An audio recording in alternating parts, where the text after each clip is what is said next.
سلام، خوش اومدید در همین گیم شو. 50 ثانیه مونده تا شوکیس ایکس باکس شروع بشه.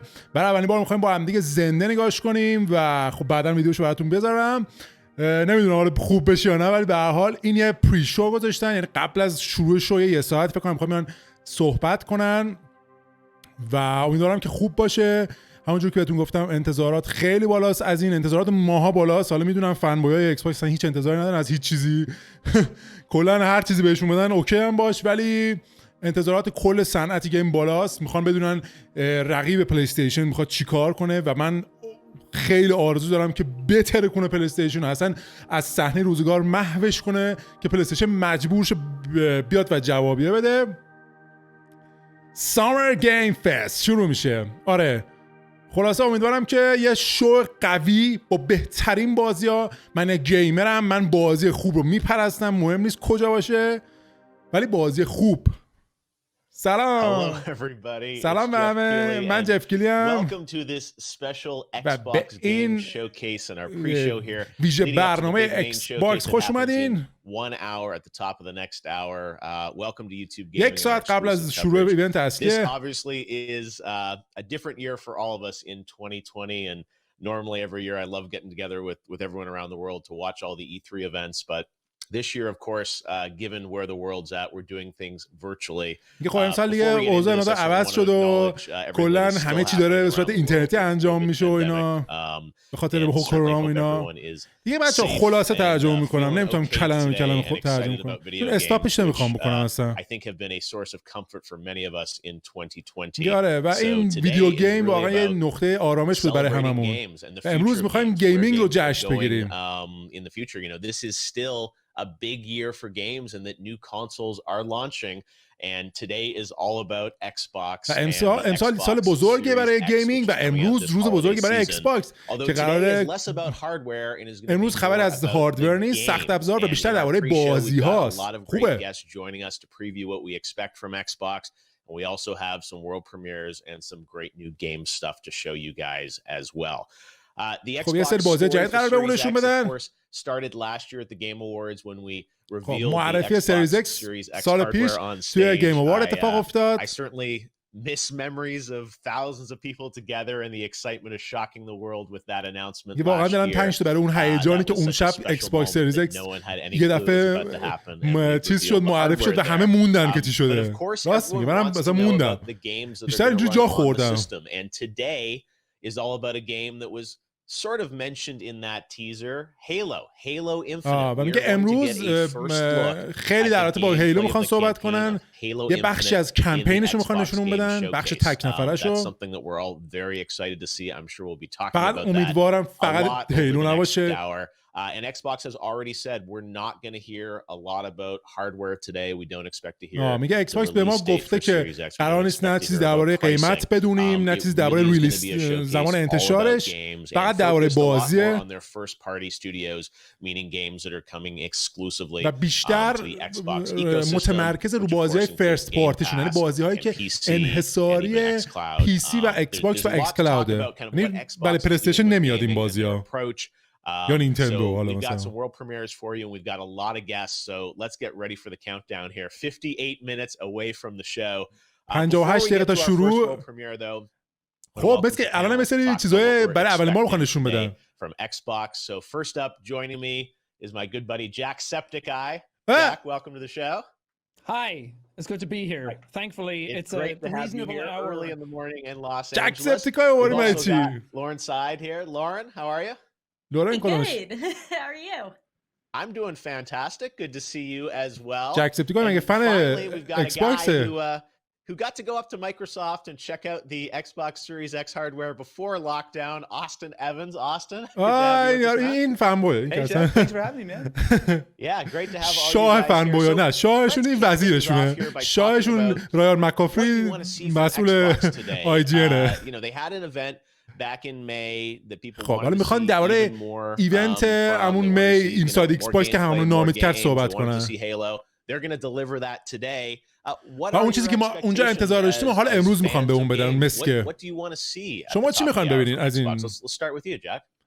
Jack, بگو Jack. Well, I mean, the big elephant in the room, the big chief elephant in the room is everyone just wants to see Halo Infinite. And I'm really curious because I'm not the biggest Halo fan, but even this one has kind of gotten me intrigued. دیگه بزرگترین چیز خب همون هیلوه. البته من خیلی طرفدار هیلو نیستم ولی خب برای همه هیجان داریم که ببینیم چیه بالاخره. منم همینطور. من اصلا از هیلو خوشم نمیاد ولی واقعا دوست دارم یه چیزی خفنی ببینم از هیلو. یه چیز متفاوت. In engine there. I'm a sucker for FromSoft games.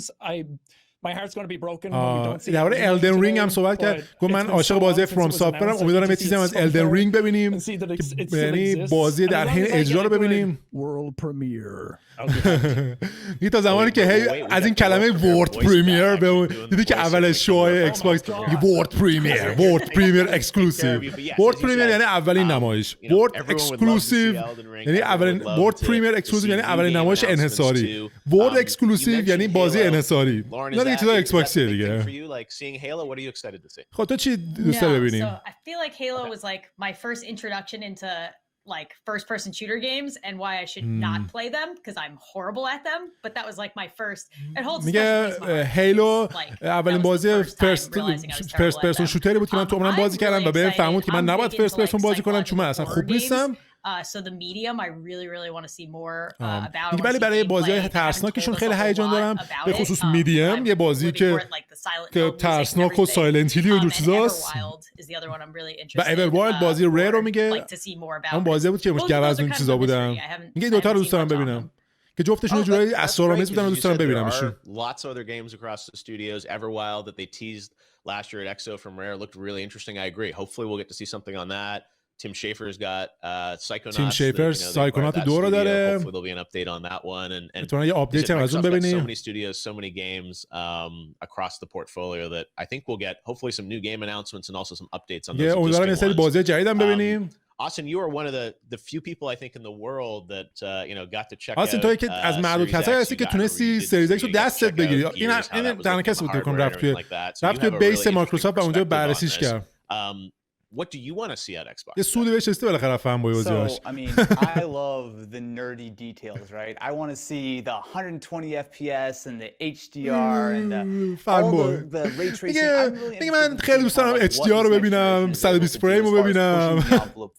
اصلا یعنی وقتی اسم 120 فریم رو دارم میخواد یه مشت تو صورت یارو بکنم که گول میزنن مخاطب با این 120 فریم.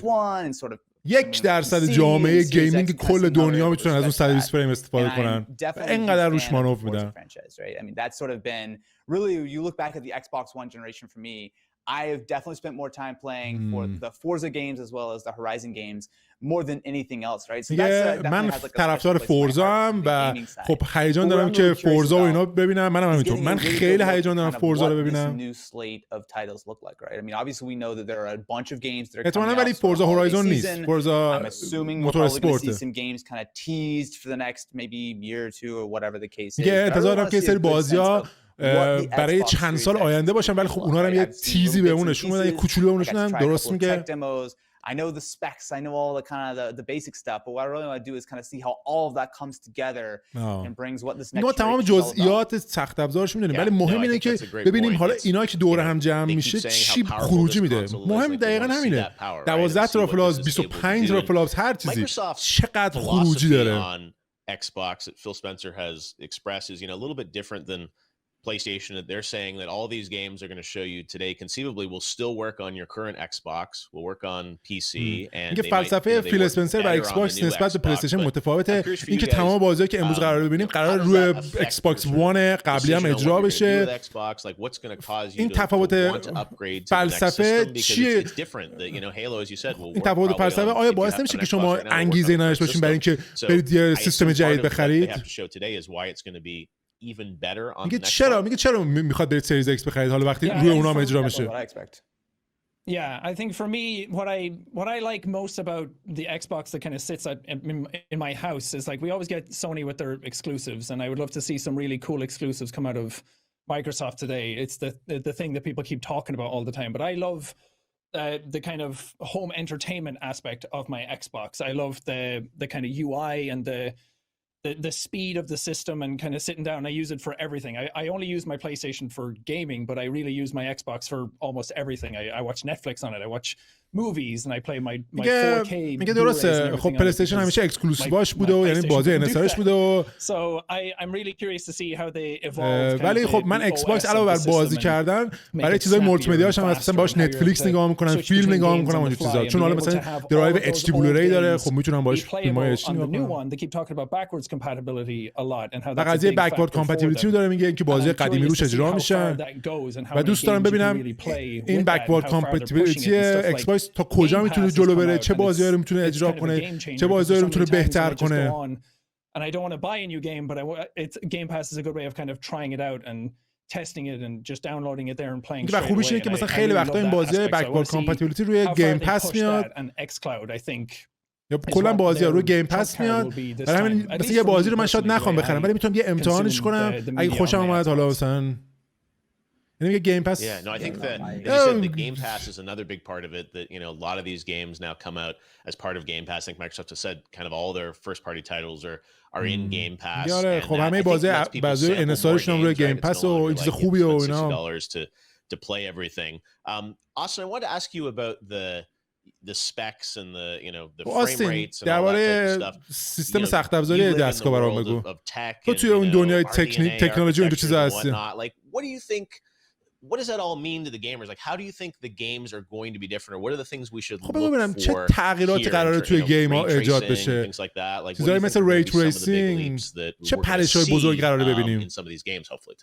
امیدوارم امروز توی این بازی ببینیم. The interesting way of looking at sort of the previous generation, sort of Xbox One, PS4, going into this new generation, is that it's a much more well-rounded package, right? So you look at something like the Xbox Series X, spec-wise, it is equivalent to a very high-end gaming PC. That's not something we've seen in the console space for a long time, right? You look at the Xbox One, it had good graphics, right? It was able to provide some really impressive games. You look at something like Red Dead 2 running on an original Xbox One. It's really impressive that that was able to be sort of accomplished. But the thing is, this generation with the Series X, we have not only the SSD, which I think people are going to very به طور کلی خلاصش اینه که میگه تا قبل از این کنسول‌ها خب خوب بودن ولی الان ما یه کنسولی که داریم مثل سریز X اندازه یه پی سی بسیار قدرتمند توش سیستم سخت افزاری داره و خب ما رو ایکس باکس ما دیدیم که چه کارهایی میشه انجام داد با همون سیستم‌های معمولی. الان که این سیستم‌ها در حد سیستم‌های های پاور و بسیار قدرتمند پی سی هستن خیلی دوست دارم ببینیم چه کارهایی میکنه. sort of location. Like I guess for me دنیاهای واقعی‌تر، نورپردازی بهتر. و الان کنسول‌ها تقریبا دارن میشن یک پکیج کامل. دیگه اینجوری نیستن که خب حالا پی سی تون همیشه قوی‌تر باشه و کنسولتون اون چیزی باشه که فقط به خاطر بازیاش میشینید باهاش بازی میکنید. و الان کنسول‌ها قوی‌تر از هر سیستمی که شما تو خونه‌تون خواهید داشت برخلاف قبل. جفی امیدوارم که همینجور باشه. منم همینطور. واقعا امیدوارم این چیزایی که انقدر میگن واقعا همین باشه. I was looking yesterday to see if there was anything I could think of that like they could surprise me with. I've personally been more of like PC gamer, PlayStation, so if they can surprise me and pull me in with more like Xbox exclusives. Exclusive. I mean, Game Pass has been a game changer for me. Exclusive. I've been using that a lot lately. So just like bringing me into that ecosystem. سوتی دادا. Exclusive بابا exclusive. They've surprised me. So. گفت که چه چیزی میتونه تو رو سورپرایز کنه؟ این همشون خنده‌شو گرفت مثلا. گفت که چی میتونه تو رو چیز کنه؟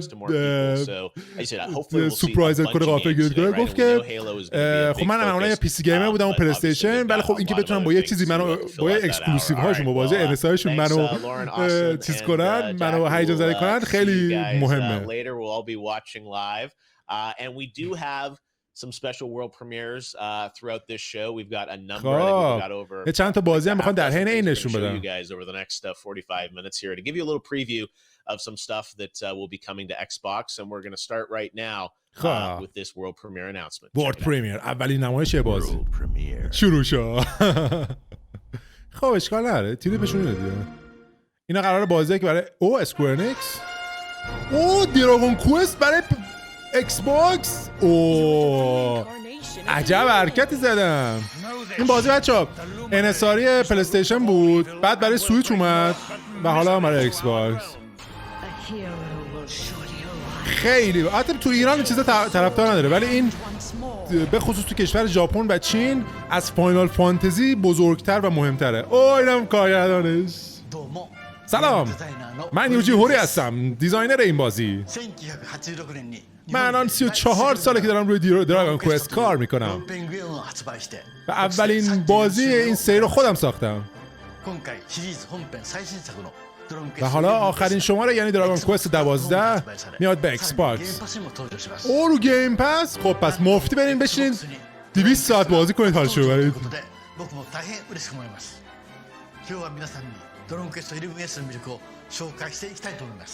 خب دست ایکس باکس رو براش اینجوری یعنی با این الان میخوام بهتون نشون بدم. این بازی واقعا انگلیسیتون خوبه حتما.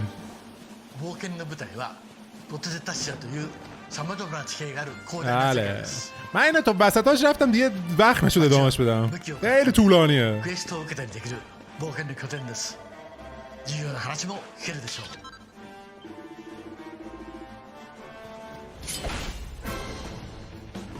آهنگ مبارزش خیلی خوبه.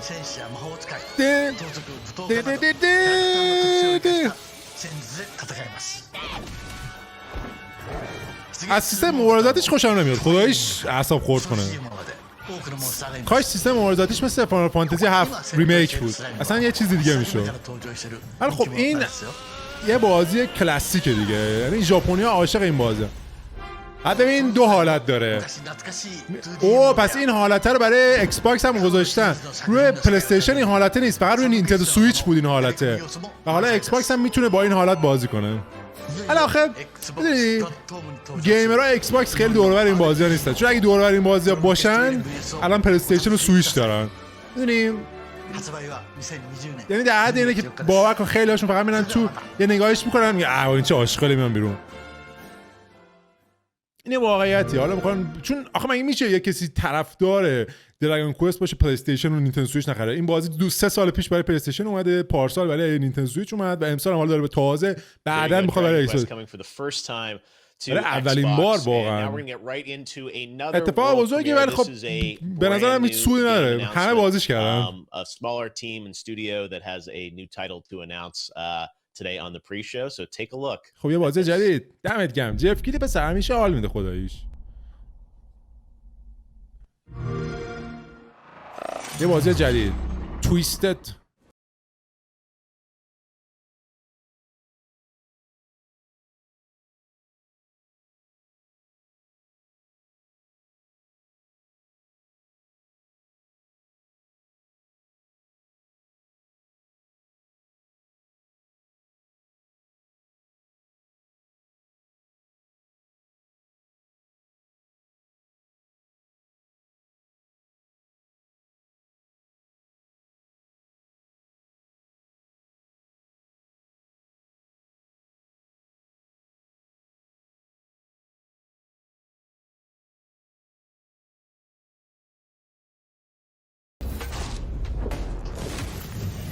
تریپ ترانسفورمری بود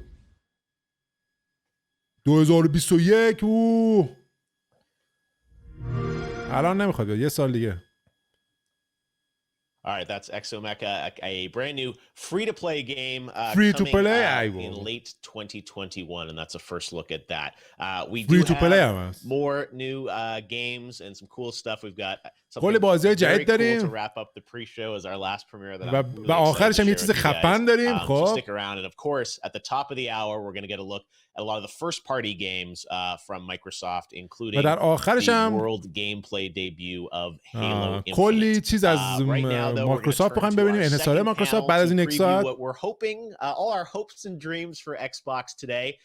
Joining me first off is Aaron Hansen from the Game Grumps. Aaron, you ready for blanks?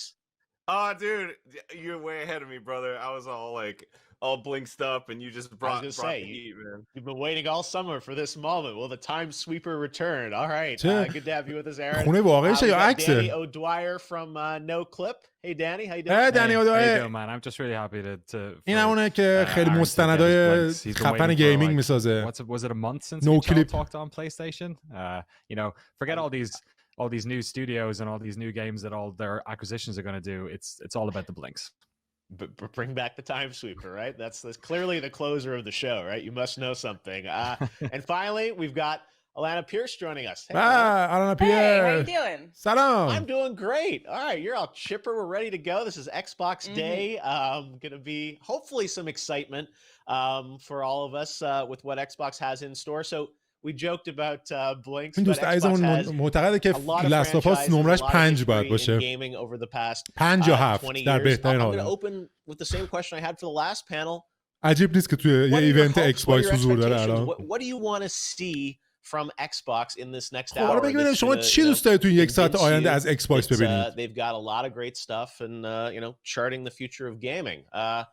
Aaron, let's take Blinks off the table. Beyond that, what else can they do for you today? Blinks بازی اون یارو فکر کنم. Well, if I'm going to be honest, man, I want to know what the heck's going on with Exomecha cuz that چی؟ I was not expecting. دوست دارم بازی اکزومکا رو ببینم. اکزومکا کدومش خوبه؟ Forward action. That appealed to my 80s early 90s culture mind. I was just like, it's just big silver robots punching each other. همین قبلیه رو بکنم میگه. Dragon, I guess that breathes fire. همین بازی قبلیه رو داره میگه. میگه من بیشتر برای اون هیجان دارم. So Exomecha clearly at the top of the pile. They've already won you over. Danny, میگه اونا تو رو الان راضیش کردن. خب دنی تو خیلی از استودیوهای تو اطراف دنیا رو می‌بینی. Hear their stories. No clip. You do some incredible documentaries. From your perspective, what does Xbox have to do today? What do you want to see? بعد امروز چیکار کنه که امروز ما رو جذب کنه؟ Microsoft, doing a lot of acquisitions over the past couple of years. خب ما دیدیم که مایکروسافت در طول چند سال گذشته خیلی استودیوهای زیادی رو استخدام کرده و اونا دارن روی بازی جدید کار میکنن. خب امروز خیلی دوست دارم که اون استودیوهایی که خریدن بهمون نشون بدن چیزاشونو. مثلا ابسیدین که داشت روی گراوندد کار میکرد. Or just prior to that. So I'm interested to see if we'll see what everyone hopes, which is a big budget Obsidian role playing game. و یه چیزی که فکر کنم همه خیلی دوست دارن ببینن یه بازی با بودجه بزرگ از ابسیدین مثلا اوتر ورلد 2 مثلا حالا من نگم اوتر ورلد ولی دیگه اوتر ورلد 2 دیگه. There's a lot of rumor that Playground who work on the Forza series may have sort of taken up the mantle on that. It's been rumored that they've been working on some sort of open world میگه به نظر میاد که Playground Games سازنده فورزا هورایزن دارن روی بازی RPG اوپن ورلد کار میکنن. The rest of their acquisitions like Double Fine. I'm sure they're not they're a small team, so I'm sure they're not running multiple projects, but you never know. Maybe they're خب مثلا دابل فاین من میدونم اونا شاید دارن روی سایکونات فقط کار میکنن روی چند تا بازی کار نمیکنن ولی خب امیدوارم معلوم نیست شاید چیز جدیدی نشون بدن. An opportunity for them to show some great stuff in the RPG genre. Alana, what's I know you've been fan of Gears. You've been fans of you're excited about Cyberpunk that's coming out. That obviously will be on all systems, but on Xbox as well. What do you want to see? میدونم تو طرفدار Gears of War Cyberpunk هم دوست داری. I love Fable. I really want a new Fable. خب میگه من فیبل رو خیلی دوست دارم. واقعا دوست دارم فیبل رو بازی کنم. A lot of studios known for making really big games, including Rockstar.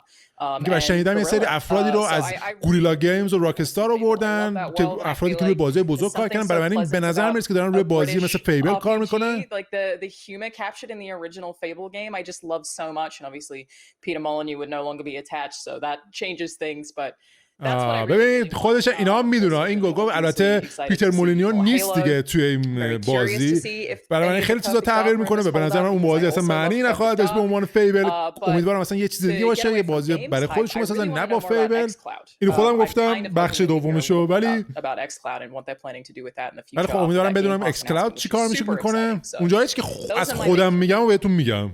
No, I think you're right. There's such an interesting story there around what's happening with Xbox Live, with Game Pass, this idea of, having the, a subscription sort of approach, right? Versus buying $60 games time and again. It seems like part of Microsoft's approach is, این تفاوت مایکروسافت و سونی در اینه که مایکروسافت بیشتر سرویس میخواد نتفلیکس گیمینگ باشه ولی سونی مثلا میخواد بازی‌ها رو $60 بفروشه و همون سیستم. Huge opportunity here to see a diversity of content. That there'll be some stuff for the super core gamers, but maybe some stuff that's a little broader in its appeal too. خب اینجا موقعیت خوبیه که بازی‌های مختلف نشون دادن، بازیایی که برای گیمرهای هاردکور، یعنی مثل ما که همه چی بازی می‌کنیم، یا گیمرایی که خب دیگه حالا کژوالن، هر چیزی بازی نمی‌کنن، بازی خاص مثلا چه بازی بچگونه و اینجوری. خب حالا در مورد هیلو می‌خوام صحبت کنم. ببین تصویر اون گیر میکنه. من از مختلف میگم دوربین من مشکل داره ولی تصویر خودشون گیر میکنه. We saw, sort of an in-game sequence, or at least rendered in engine. میگه خب تا الان فقط یه تصاویر این انجین از بازی دیدیم و هنوز خود گیم پلی رو ندیدیم. ولی خب شما الان من بگید که هیلو این یه فرانچایز افسانه‌ایه، اینجا یه فرصت بزرگ داره که خودش نشون بده، ولی خب حریفای قدری هم داره. الان کال آف دیوتی هست، دارم بهش اضافه کنم کال آف دیوتی، چه میدونم خیلی بازی‌های دیگه هست. More chief, less lock. چجوری میگه؟ میگه مور چیف لس لا، میگه بیشتر داستان مستر چیف رو بگی، نه اون یارو لاک سیاه‌پوسته که توی شماره 5 در مورد داستانش صحبت می‌کرد. همه رو ناراحت کردن در داستان بازی شماره 5. و خب چیزایی که میگه، چیزایی که من شنیدم هیلو اینفینیت به تأخیر افتاد چون که می‌خواستن روی داستانش کار کنن و برن این قضیه داستانش رو درست کنن. But I would also, same token, like a story like an ODST. I really liked the way that was told. I feel like that's really unlike. امیدوارم یه داستان مثل داستان ODST رو بدم. من ODST بازی کردم، متنفرم از اون بازیه. من اصلا کلا از هیلو متنفرم، ولی خیلی نظر من مهم نیست. ولی ODST به نظر من همه بعدشون میومد. بهترین داستانش این ریچه بود فکر کنم، تا جایی که من یادمه. منم خودم ریچه یه جورایی خوشم اومد از داستانش. The style of gameplay, Danny, we see kind of first-person games going in different directions, with co-op, with other sort of, aspects to it. The sandbox style of Halo is something that I think people really like, the skirmishes and whatnot in the gameplay. Do you think, does that still hold up in 2020, or what do you when you see this demo or gameplay footage, what are you going to be looking for that's going to cue to you like Halo's back? Yeah, I think that's the big sort of question on this. به نظرت هیلو باید چی باشه؟ آیا همون سیستم گیم پلی قدیمیش رو باید ادامه بده یا یه چیزی باید باشه که خب جدید باشه؟ Where games like The Division and I mean Destiny is obviously the sort of most obvious one. We're turning into these platforms that we're getting catered to and new content over and over and over again. And obviously the word infinite sort of implied something along those lines. به نظر میاد که هیلو اینفینیت با توجه به اسمش هم که نگاه می‌کنی اینفینیت یعنی بی‌نهایت، یه جورایی پلتفرم قرار باشه، مثلا دستینی که مثلا هی براش DLC های مختلف میاد، هی به دنیاش اضافه میشه، دیویژن مثلا، این سبک اینجوری قراره باشه. So it's always been on this sort of bleeding edge of like gameplay design.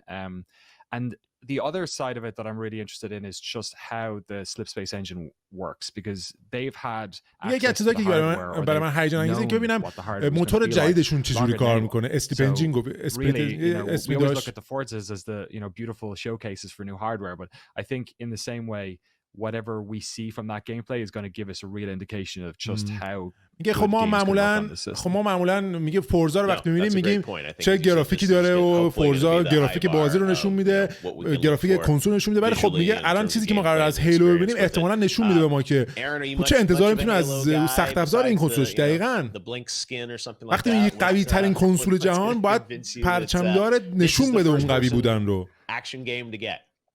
Well, for me, Halo's always all been about multiplayer, right? So like I was خب برای من هیلو همیشه برای من مولتی پلیئر بوده. من بیشتر کمپینش دوست دارم. در خلاف من اصلا هیچ وقت مولتی پلیئر هیلو بازی نکردم.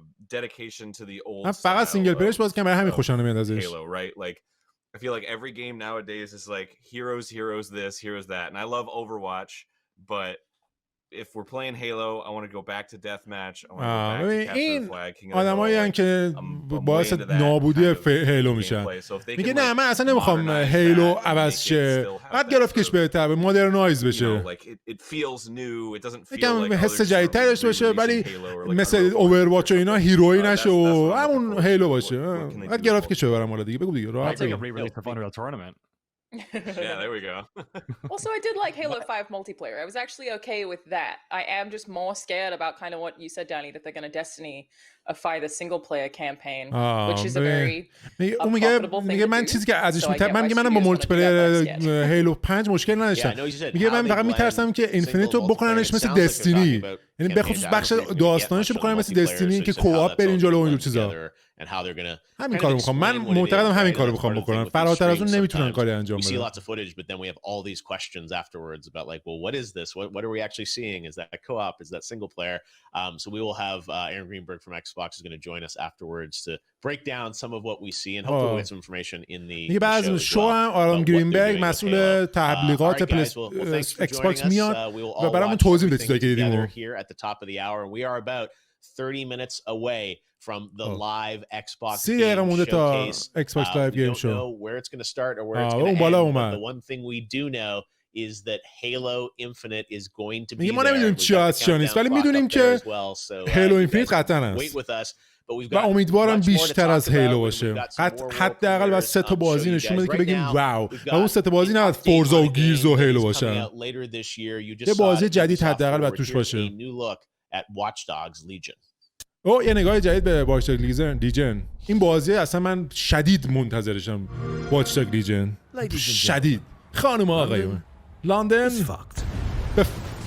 رفته. لندن به اف رفته. ولی نگران نباشین. ولی ما بهترین افراد داریم که برین حسابشون رو برسن. سوپر اسپای. کشتش. خب این یکی کشته شد. خب بکنم یکی کشته شد. پسر خیلی خفنه بازیه.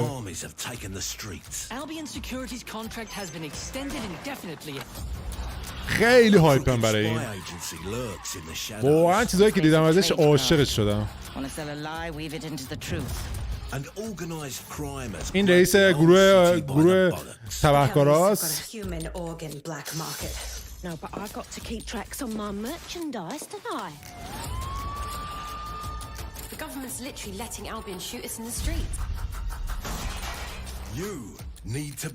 خب این یکی مخفی کاریه بود. اون که درون داشت اونجور چیزا. بله شما هر کسی که تو شهر باشه رو میتونید بیارین جزء تیماتون بکنید. احمق ها چه میدونم کارگرای ساختمون، یه دختر معمولی تو خیابون، یه بوکسر.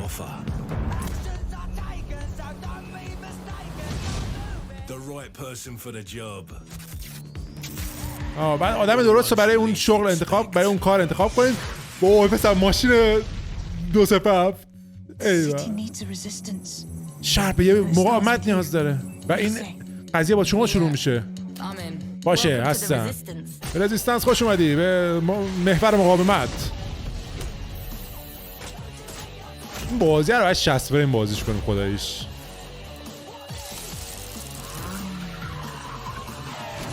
رانندگیش بده. تریلاش که دیدم رانندگیش هنوز مزخرفه. واقعا باعث ناامیدیه واقعا که چرا روی رانندگیش کار نمیکنن. این مدل واقعی لندروور بودا، رفتن خریدن مدل ها رو. برای ایکس باکس وان میاد، برای سریز ایکس هم میاد. نوشته 4K Ultra HD، نه نوشته 60 فریم. و این ناامید کننده است. All right, well, as we've mentioned quite a few times, we are going to get a first look at the campaign of Halo دیگه خسته شد. دیگه همونطور که چندی بار بهتون گفتیم امروز قراره اولین نگاه به گیم پلی هیلو رو بندازیم. نینجا. خب ببینیم نینجا چه نظری داره در رابطه با هیلو. و نینجا اصلا با هیلو معروف شد. این یه هیلو پلیر معروف بود. Without further ado, let's hear from Ninja about what he wants to see in a brand new Halo. Tyler, take it away. ویدیو ضبط شده است. Thanks, Jeff. I'm excited to see what Xbox has in store. من واقعا هیجان دارم ببینم ایکس باکس چیکار می‌خواد بکنه به خصوص هیلو. If Halo Infinite can just give us a incredible campaign to close out just the classic series with a beautiful ending and a matchmaking/multiplayer system where the ranking system is unique and it اگه هیلو فقط بتونه یه کمپین خیلی خفن بهمون بده که اصلا داستان هیلو رو تموم کنه و پایانش بده و یه مولتی پلیر باشه که رنکینگش خوب باشه، یعنی سیستم‌های مبارزه چی میگن رقابتیاش خیلی خفن باشه، مپ‌های خفن باشه و اینا.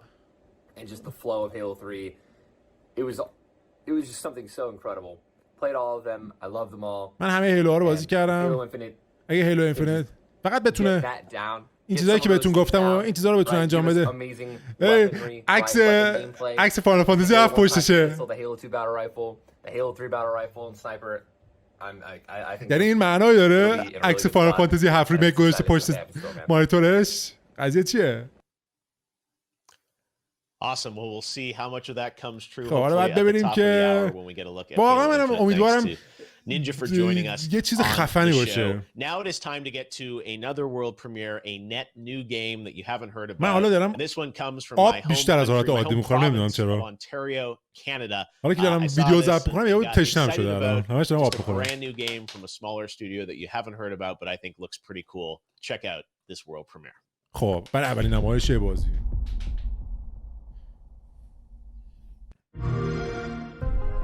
این چیه گراوندده؟ نه این یه چیز دیگه است.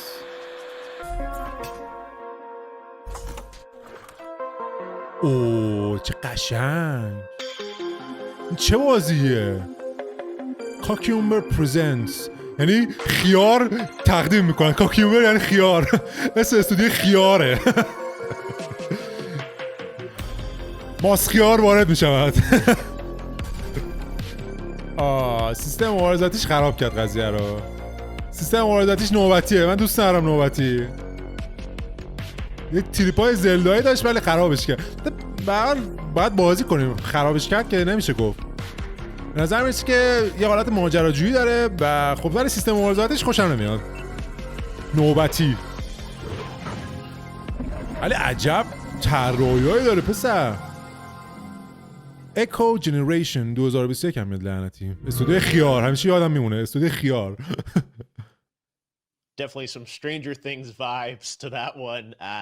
Echo Generation. یه جورایی حس و حال استرنجر تینگو داشت. World premiere. Check this out. سریال استرنجر تینگ. یه بازی دیگه. Oh wait, we got YouTube creators first of all. So نه.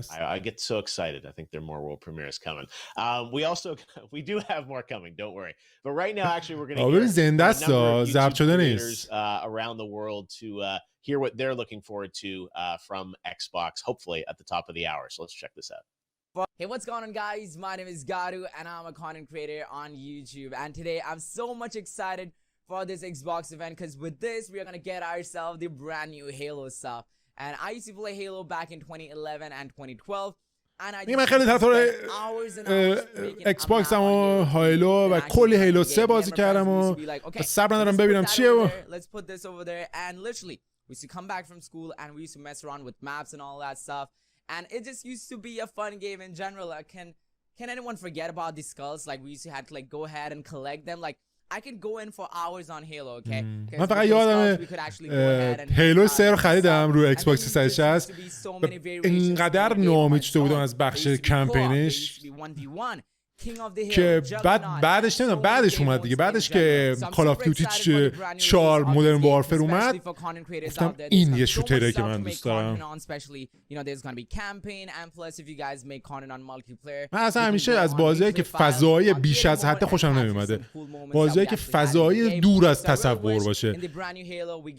بازیایی که منطقی فضایش خوشم میاد ولی وقتی انقدر دور میشه که یه چیزای عجیب غریبی توش میذارن اصلا خوشم نمیاد.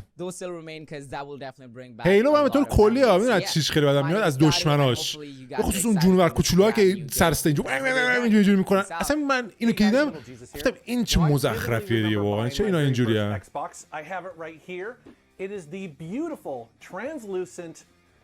ایکس باکس 1 4 تا کنترلر بهش میخوره.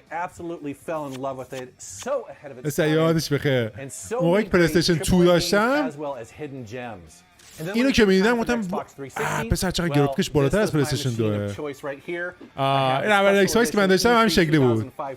حتی این پلیتش اینجوری نبود. ولی این چیزاش نقره‌ای بود. سوخت. کمتر از یک سال سه چراغ شد سوخت. گیرزاوار یک مثلا نگاه کن الان گیرزاوار یک که نگاهش کنی اصلا انگار آشغال بازیه ولی اون موقعی که ما بازی می‌کردیم پس چه گرافیکی داره.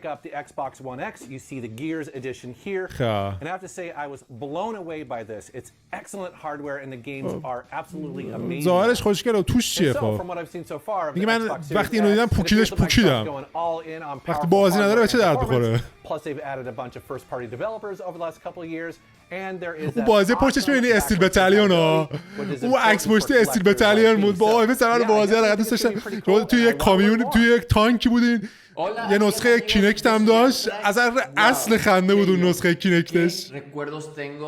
Con este título, con este juego, hizo mi infancia la más divertida de todas. Recuerdo que con el Halo 3 la campaña me la pasé اون کلمه که گفتن فوشه اصلا نگید برش y con amigos. فوش اسپانیایی بود. El modo en línea una chulada, lo mejor del mundo. Después میگم ببین شولاوان یعنی با لبات بازی می‌کرد این هیلو رو که بازی می‌کردی وقتی بازی می‌کردی لبات اینجوری می‌شد. Entré a trabajar para poder pagar el juego. من هیلو 4 از همه هیلو باور کنم بیشتر دوست دارم. یعنی وقتی هیلو 4 روی چیز بازی کردم روی ایکس 360 گفتم ای چه کمپین جالبی داره. یه جونورای زردی بودن. یه نورای زردی بود. اینجور چیزی یادمه. خیلی من هیلو 4 از همه هیلوها بیشتر دوست داشتم چون دشمناش دیگه اون تا جایی که یادم اون دشمن مسخره‌های 3 و 2 1 اینا نبودن. خب 5 تا بازی که دوست دارم ببینم. هیلو اینفینیت. But I loved it so much and I can't wait to see what's next. Then there's a new game from Rare called Everwild. It just looks amazing. این یارو اصلا خوشم نمیاد ازش. این یارو یک چیزی اصلا. Number 3 I definitely want to see a همه این حرفا رو میزنه که براش تبلیغ بدن. فقط چنلش که نگاه می‌کنی هر وقت کمپانی میخواد یه چیزی بده بیرون نینتندو میخواد برون میشه نینتندویی ایکس باکس میخواد یه چیزی بده میشه فن ایکس باکس پلی استیشن میخواد یه چیزی بده میشه فن پلی استیشن. I would actually like to play that. So they need to announce that today. Finally, Cuphead 2. I know. Now, Cuphead 1 tore me a new one. It's one of the most unforgiving games ever. But for some reason, Cuphead 2 چه ربطی به ایکس باکس داره آخه؟ Why do I want more? Man, am I crazy? Yes. Yes, I am. برو. حالا هم زدی. Lamar fully decked out his Xbox gear, ready for the show, and it was so cool to have. Yeah, I mean, حرکتی که زد الان یه دونه ایکس باکس سریز رایگان براش میفرستن. Obviously here in the United States because one of the things I think we found this year more than ever is that games bring us together and people are watching all around the world. So watching this special event where hopefully we're all just going to be excited about games as we watch through it. The stream is coming up in about 18 minutes. You can watch it live right here on this feed. We're going to go right into it. And then immediately afterwards, we've got our exclusive post show with guests, some of the developers featured in the showcase, and Aaron Greenberg from Xbox. بعدش هم Aaron Greenberg و اینا میان. اگه خوب باشه شوشون Aaron Greenberg هم بریم. اگه بد باشه خداحافظ. اصلا من پست شوشو برای خودش برداره. Make sure to vote on that. But right now it is time to get to another world premiere. This is a sequel to a game that if you watch ادامه یه بازی دیگه است. YouTube Let's Plays and YouTube gaming videos you've probably seen. Check this out. ادامه یه بازی که اگه خیلی یوتیوب نگاه کرده باشین حتما میشناسینش. باور کنین بازی است که یارو با موس ببریم بالا.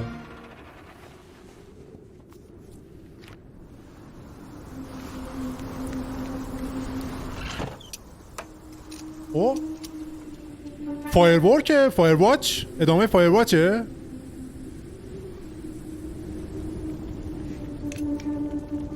نه اون رفتن یه بازی دیگه ساختن. اون رفتن ولی چقدر شبیه فایرواچه.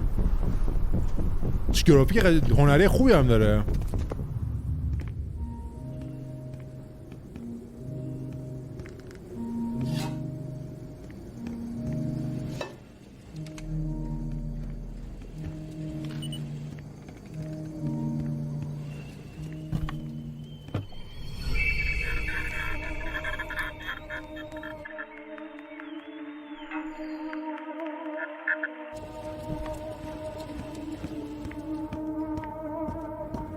جو عجیبی داره بازیش ولی حال میکنم با این حالت راه رفتنش این راه رفتنش یه جوره انگار واقعا یه شخصیت داره راه میره. اینجوری میشه دوربینه.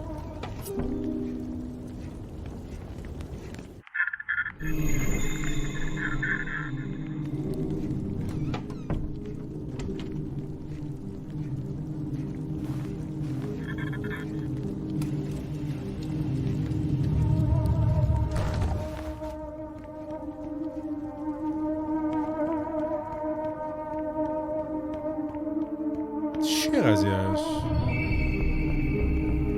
یه جورایی برام آشناست نمیدونم.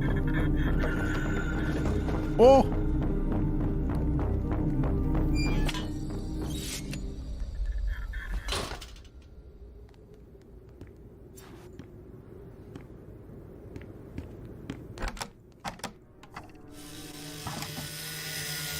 اوه قضیه چیه؟ چه کارایی میکنه اونجونو بره؟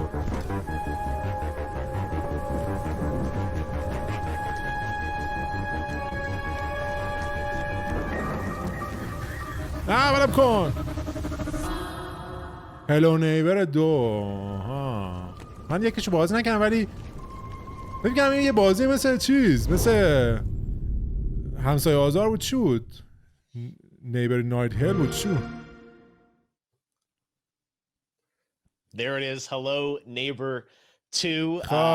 هلو نیبر 2. کلی بازی‌های دیگه داریم هنوز. 14 دقیقه مونده تا شروع شوکیس.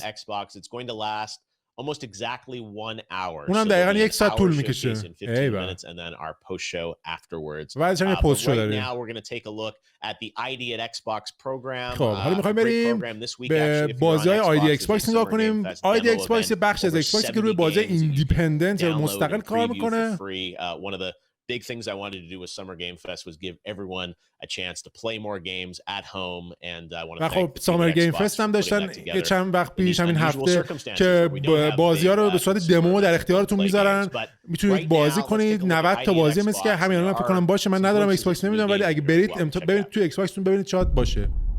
میتونید دموی 90 تا بازی رو مثل که امتحان کنید و اینم بازیایی که تو اونجا هست. ببینیم چه چیزایی هست. اینا دیگه خوباشه دیگه. ببینید خودتون برید بازی کنید دیگه دمو. اون اسکیتی چی بود؟ این ماشینه رو من میخوام بازیش کنم به زودی. منتظرش باشید. این بازی هم میخواد دموشو بزنن به زودی که نه اون ماشینیه. حواسم نبود. اون بازی هنوز نیومده ولی هر وقت بیاد. نمیدونم یه بازی دیدم اون دفعه مثل همین بود. این چیه؟ لیک. خب اسم این بازی لیکه. The Ascend. این همونه که تو چیز قبلش نشون دادن. Ascend بد نیست. Last Stop. اسما رو دیگه یادتون باشه دیگه. برید همین دانلود کنید بازی کنید. این چه باحاله. این 12 منت. بسر من خیلی تو کف این بازیام.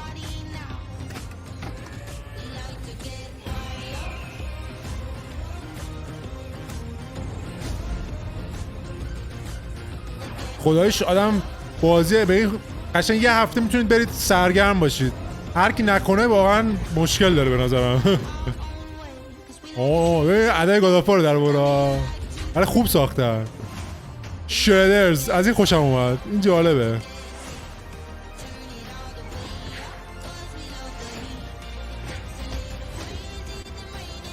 سیبل بازی بکنم اومده نمیده.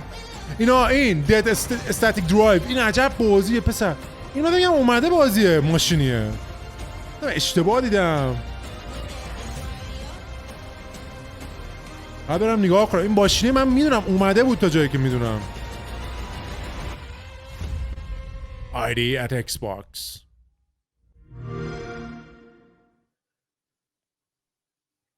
There you go, Shredder snowboarding game. I missed my SSX, so that one looks really good. خب بازی اسکیتی من دلم برای SSX هم تنگ شده. SSX همون بازی معروفه اسکیتی بود. اسکیت که SG.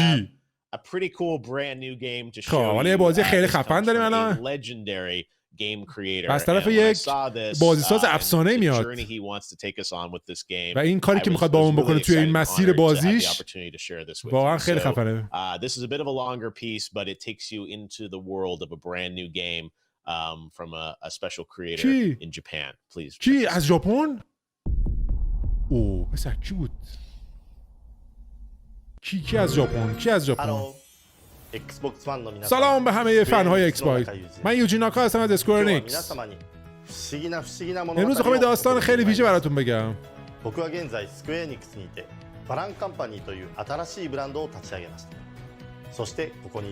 این شرکت جدید ماست. ناتو اوچیما. این یارو روی سونیک کار کردن نه؟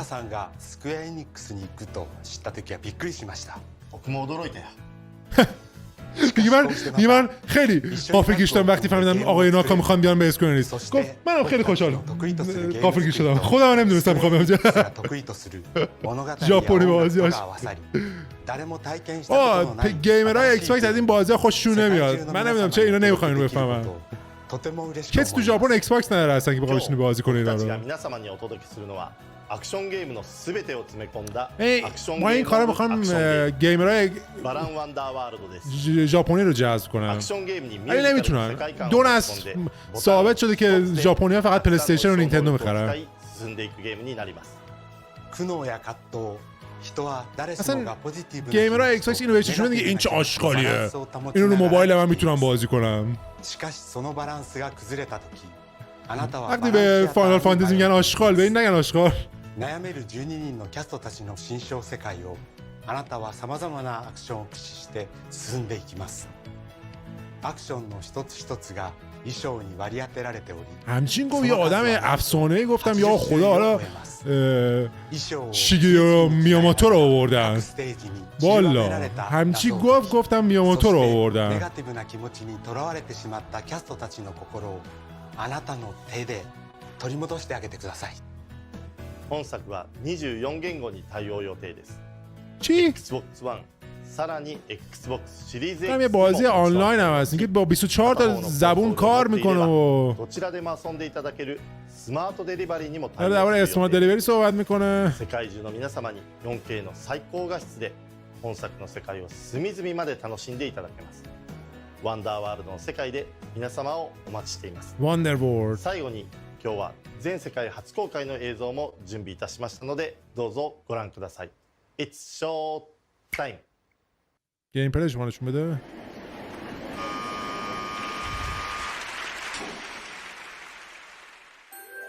Balan Wonderworld, a strange and mysterious land that you visit when you come to a turning point in life.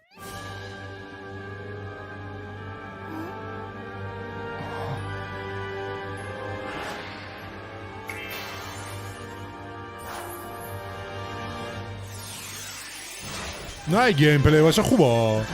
ای گیم پلی باشه خیلی توپه. A wondrous new 3D. خراب شد. بس خراب شد. حالا یه پلتفرمینگ جالبی داشته باشه. موزیکش خیلی خوبه. ولی ببین جالبه هست ولی من از شخصیت این شکلی حال نمیکنم خیلی. برای شخصیتش ضعیفه. Unlocking unique actions and abilities.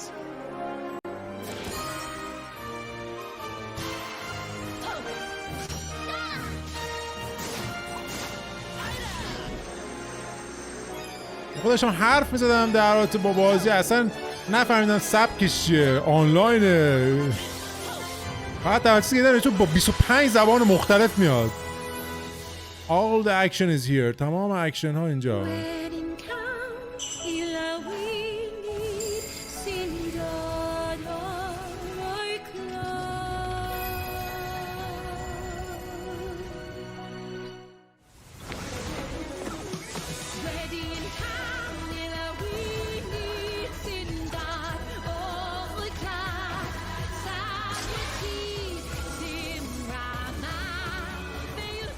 Look into your hearts to discover what's most precious.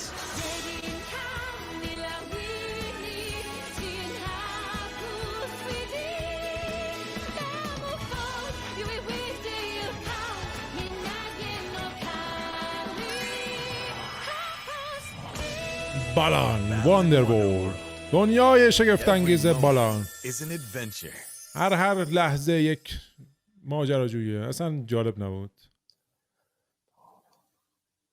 اصلا جالب نبود. بهار 2021. There it is, the announcement of Balan Wonderland. آره خب اینا امید میده به ما که این آتشخالا رو از توی اون شو ازشون کشیدن بیرون. حالا Nakasan and Square Enix for sharing that world premiere. قرار بازی اشتیا رو فقط توی اون شو ازشون ببینیم. There's even more good stuff though coming up at the top of the hour. We are just 6 minutes away, so we're going to have another group join us here as we count down in the final 5 minutes. We got Matt Pat joining us live from the Game Theorist headquarters. It's over. I can check out right now. I am sold. Balan Wonderworld, #1 game. Over stand aside Halo Infinite. That was what I needed. میگه این بازی عالی بود. من اصلا میخوام بخرمش قطعا. ارواح من. Pretty good. That's an exciting announcement. Yeah, just to have those guys back doing that. So yeah, I agree with you, Matt Pat. All right, we've also got JD Witherspoon joining us. What's up, Ron? How you doing? Yo, I'm chilling, man. I'm looking at this countdown for the showcase. I'm ready to put my helmet on and get it going, but I'm like, let's talk real quick. I was gonna say, we got 5 minutes. دیگه من آمادم که این کلاه رو بزنم سرم. زود صحبت کنیم زودتر قبل از اینکه وقتمون بشه. Hey, I'm really good now. Like after Balan Wonderland, I'm with Matt. Yo, that's it. That's the end of the show for me. We done. Yeah, no, it's nice, happy, uplifting. We need a game like that. So that was وقتی اینجوری میگن آدم احساس کنه مسخره دارن میکنن آدمو. من یه آدمی هم جی آر پی جی بازم. وقتی اونو دیدم گفتم این چی بود؟ بعد اینا از قیافه‌های همشون گیرز آف وار بازن. اولی بود. چقدر خوب بود. What does Microsoft need to do to من قطعا بعد از این برنامه میخوام برم چنل این دوتا زن مرد سیاه‌پوسته رو نگاه کنم ببینم بازیایی که تو چنلاشونه چیه که اینجوری قربونت برم چه بازی خوبی نشون دادی. You know, as a mild Halo fan, I want to see what is the other thing that's going to get me to buy this. میگه من میدونم که خب گل سرسبد این نمایش هیلو اینفینیت ولی خب من چون خیلی من یه مایلد فن چیزام هیلو هم خیلی فن دو آتیشش نیستم دوست دارم چیزای دیگر هم ببینم. اسمش هم بلد نیست. اوکی میگه این بازی بلند ماندن بازیه که من میخوام به جای هیلو. آره میگه یه چیز دیگه میخوام. ببین چجوری مسخرمون میکنن. میگه من یه بازی دیگه در کنار هیلو میخوام و این بلند واندرلند همونه. شاید همون بازی. ببین این فن بویزم اینجوری نفوذ میکنه و گوه میخواد بزنه توی یه چیزی که شمایی که طرفدار ایکس باکسی این احمقی مثل میاد میگه نه هیلو خوبه ولی این بهتر از هیلوه. حالم به هم میخوره از این فن بویا. من میگم چند نفر شما میخوایم بریم بلند واندرلند بازی کنید. مسخره دروغگو. Fable 4 would be great. I don't know if they've ever put out that last Fable. I'm not sure. I have to go back. And then for me personally, I want a new Matrix video game. I know that no one in the chat wants that, but hey, remember Enter the Matrix? That was fire. Remember that bullet time? Yo, bring me back. Matrix yeah, I remember that. Right now. Intersected with the movies and stuff. Yeah, all right. That's a wild prediction. من خیلی حالا اینجور چیزایی که میگین نه من بیشتر منتظر بازی ماتریکسم. Keanu last year, so you never know. Bring him back again. Allegra, I know you're excited about Balan, what they're doing. What else will it take to چه چیزی لازمه که تو رو هایپ کنه؟ هیچ چیزی لازم نیست. همین بلند کافی بود براش. Everything that's excited me in the pre-show is pretty much what I would also want in the post-show, which is interesting, sort of inventive, newer IP. Like I'm not a big Halo nerd or Watch Dogs or just anything with a number after it. من این چیزایی که قبل از الان نشون دادی بیشتر دوست دارم. بازی‌های عجیب غریب و ایندی نه بازی‌های مثل هیلو و اوورواچ این دو چیزا. But I would love to see more from Tell Me Why by Don't Nod. I would love to see some actual like gameplay and a good emphasis on that because it really brings an interesting amount of diversity to Xbox. But in general, I like to be really surprised whether or not it's some, Final Fantasy exclusive that's making its way onto the Xbox. یه خیلی چیزی که دوست دارم اینه که یه فاینال فانتزی بیاد روی ایکس باکس. Never heard of before from some small exciting studio. در خواب ببینید که فاینال فانتزی انحصاری ایکس باکس بشه. If he shows up again, I mean that would be really در خواب. Hey, You never know. I think he's in Berlin filming Matrix, but hey, it's virtual, so anyone can. آرزو میتونید بکنید ولی اون ماتریکس میخواد، تو فاینال فانتزی میخواد. You guys, you know, with 5,000 people at the Microsoft Theater getting to see this stuff, but we are literally just about a minute away here. یک دقیقه بیشتر نمونده. نکته که میگم بچه‌ها ما ویدیو رو دو بخش میکنم. یه بخش که پری شو و یه بخشم for the Xbox event. یعنی دو تا ویدیو میذارم که خود ویدیو اصلیه. 2 دقیقه مونده تا اون شروع بشه. Quick rapid fire here. JD's got his گذاشت. 10 دقیقه دیگه اینجوری به هم داره پرتش می‌کنه تو دیوار. Yeah, absolutely. Like start with the big gun. They know that's what everyone's here for. 10 دقیقه دیگه یارو در اینجوری گور پدرت. Allegra, do you agree, or do you want something weird and wacky? It's gonna be Halo. هیچ چقدر اون اتفاق نمیفته. هر چیزی باشه عالیه. هر چیزی بهشون بدن عالیه. امیدوارم عالی باشه. The chat just lit up. He's gonna take a امیدوارم عالی باشه. Halo. All right, but hey, we got Balin, and yeah, that's part of the fun is that we don't know what they're going to do, and they've been very quiet. They've just said Halo, but beyond that, میگه ما نمیدونیم چیکار می‌خوام بکنن. اونا خیلی ساکت بودن، فقط گفتن هیلو. ولی خب ببینیم چه چیزایی می‌خوان نشون بدن. من اصلا شرط بدم هیلو آخرین بازی. حالا نگاه کن.